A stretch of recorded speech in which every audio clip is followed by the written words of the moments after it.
Good morning. It is Wednesday, May 6th. I keep thinking today's Thursday. For 10 years of doing youth ministry and growing up in Church of Christ, I'm so used to, the middle of the week when I record my lesson like I did yesterday, and even doing when we do our Zoom live hangout things. The next day, I always think it's Thursday, but it's Wednesday. So I haven't got it in my mind yet that we do stuff on Tuesdays. So I kept having to look. But yeah, so it is Wednesday. It is not Thursday. It is Wednesday, May 6th. I also realized the middle of the day yesterday, with all the craziness going on in my life, that I realized I didn't do a devotional yesterday. I made a video announcement. I recorded my lesson for last night, but completely forgot to do a devotional. So that is on me. So what I want to do is I want to continue talking about what we talked about on Monday. And if you didn't get a chance to watch that, go back and watch it. You can find it on the East Point Youth Ministry YouTube page, or you can find it on the East Point Youth Ministry Facebook page. But I want to continue talking about dealing with pain and loss for the next few days. Things like what we're going to talk about this morning in mourning, or blaming God, or feeling cheated, or finding the good in all of this. But how do you process pain? How do you process loss in our lives? We're all created by God, but we all deal with pain and loss in different ways. Some of us sit and wallow in our sadness.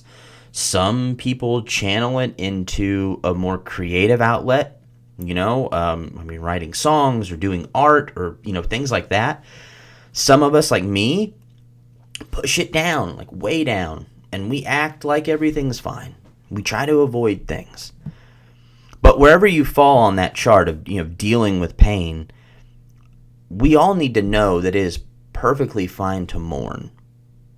To feel the pain of loss so deeply, and we let ourselves process it.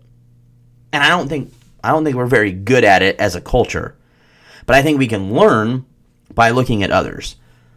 The Old Testament prophet Jeremiah, I think, was one of the greatest mourners in history. And I'm not saying that as a bad thing. He had the unfortunate assignment of giving people of Israel their final warning that turning away from God was going to result in the destruction of their homeland. And when they didn't listen, he had to watch it all go down. So try to imagine standing in your hometown and watching it be destroyed, watching it be burned to the ground, and all of your fellow citizens, people that you knew, being sold off into slavery. It's a level of devastation that is hard to put our minds around. And it's in the aftermath of that tragedy that Jeremiah writes a book of lament. The book of Lamentations. And I'm going to read a portion of that right now from Lamentations chapter 3, starting in verse 19 and reading down to verse 26. It says, I remember my affliction and my wandering, the bitterness and the gall. I well remember them, and my soul is downcast within me. Yet this I call to mind, and therefore I have hope. Because of the Lord's great love, we are not consumed, for his compassions never fail. They are new every morning. Great is your faithfulness. I say to myself, the Lord is my portion, therefore I will wait for him. The Lord is good to those whose hope is in him, to the one who seeks him. It is good to wait quietly for the salvation of the Lord. What I hope that you'll see today and, in the coming days is that the honesty that Jeremiah was dealing with when talking to God, he lays it all out there. He's upset. He's mad at the fellow citizens. He's mad at himself. He's sad that this event even had to take place, but he doesn't try to mask it. He doesn't try to act like he even understands it. He just sits in front of God and he has all these feelings. And you know what? God is completely fine with that.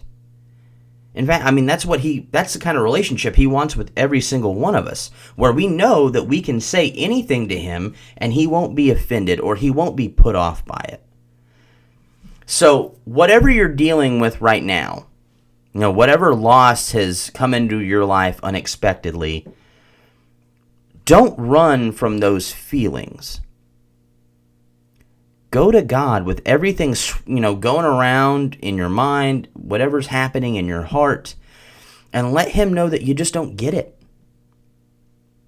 Because I think if you do that, you're going to be confident that you're going to discover what Jeremiah was reminded of at the end of that passage that I just read from Lamentations chapter 3. That God is still God. That he loves us no matter what is going on around us, and that he is very good. And finally, there is a day that is coming when God will get rid of all the pain, once and for all. It'll be permanent.